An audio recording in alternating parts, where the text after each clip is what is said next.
तो जी 10 class let's start the source of the carbohydrates. जो हमारे पास सोर्स ऑफ कार्बोहाइड्रेट्स है नंबर 1 आ जाता है शुगर बीट, जिसे आप लोग सिकंदर कहते हैं।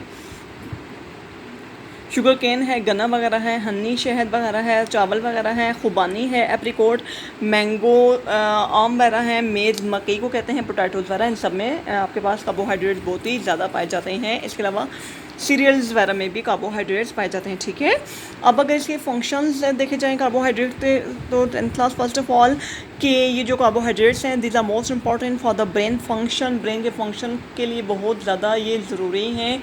ब्रेन फंक्शनिंग यानी कि जो हमारा नर्वस सिस्टम है, it is so much essential for our nervous system to normalise our nervous system. More our fats वगैरह जो होते हैं वो भी, स्टेरॉइड्स वगैरह जो होते हैं, these are also most important for our nervous system.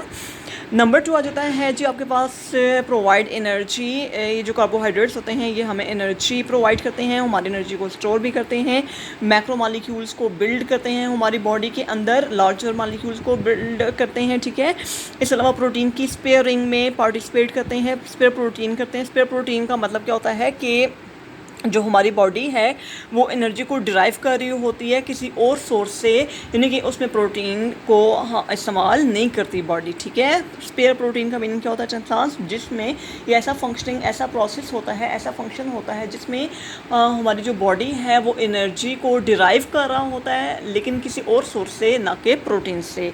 इसके अलावा ग्लूकोज जो है वो हमारी बॉडी के अंदर स्टोर्ड हुआ होता है ग्लाइकोजन की फॉर्म में, किसके अंदर, मसल के अंदर या लिवर के अंदर, लिवर ठीक है, जिगर या कलिज्वा जिसको आप लोग कहते हैं, उसके अंदर ये पाया जाता है। इसके अलावा ये जो कार्बोहाइड्रेट्स वगैरह होते हैं इट रेगुलेट्स हमारे ब्लड की शुगर, ग्लूकोज को कंट्रोल कर रहा होता है, ब्लड ग्लूकोज को कंट्रोल करता है। ये हमारी बॉडी के अंदर जो फैटी एसिड्स वगैरह होते हैं उसको भी ब्रेक डाउन करता है। अब फैटी एसिड्स क्या हैं टेंसास? फैटी एसिड्स जो होते हैं these are the long chains of the carbon and hydrogen atom, यानी कि एक स्ट्रेट चेन की शक्ल में होते हैं। और फैटी एसिड्स का जो हमारे पास फंक्शनल ग्रुप होता है वो COOH होता है, that is called carboxylic acid group, यानी कि फैटी एसिड्स की ब्रेक डाउन में हेल्प आउट करता है। इसके अलावा जो डाइटरी फाइबर्स वगैरह होते हैं ये टाइप ऑफ कार्बोहाइड्रेट्स होते हैं जो कि सीरियल, क्रॉप्स, फ्रूट्स में पाए जाते हैं, नट्स वगैरह में पाए जाते हैं। ये हमारे लिए बहुत ज़्यादा, हमारी सेहत के लिए बहुत ज़्यादा ज़रूरी हैं। You know very well about the fruit importance, cereals, nuts में आपके पास डिफरेंट ड्राई फ्रूट्स वगैरह भी आ सकते हैं। ठीक है, सो यू कैन से कि these are also acting as a dietary fibre. Carbohydrate की यूजेस की बात हो रही है class.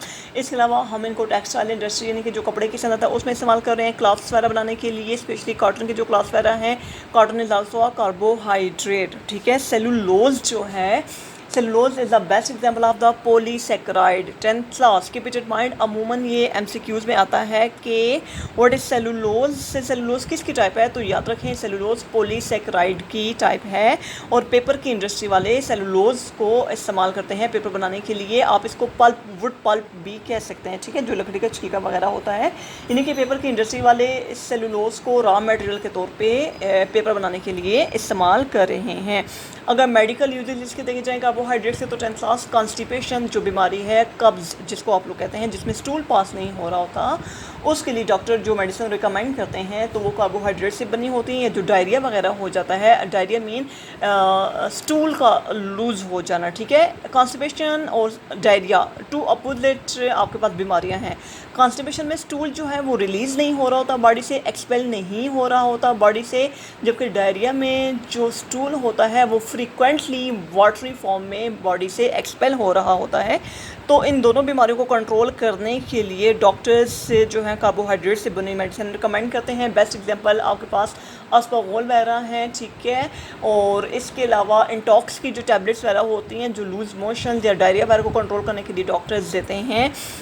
So you can say these are also important for the medical point of view also, and you can say कि carbohydrates can also be used to normalize the heart beats। जो heart के patients वगैरह होते हैं, जो heart patients होते हैं, या अमूमन वैसे किसी पर्सन की बगैर किसी वजह की हार्ट बीट फास्ट होती है। ठीक है, अमूमन कुछ लोग ऐसे होते हैं चंद जो थोड़ा सा चलते हैं या फिरते हैं या कोई भी काम करते हैं तो उनकी हार्ट बीट फास्ट हो जाती है। तो इस किस्म की जो कंडीशन होती है उसको कंट्रोल करने के लिए डॉक्टर रिकमेंड करते हैं कार्बोहाइड्रेट से बनी हुई मेडिसिन से।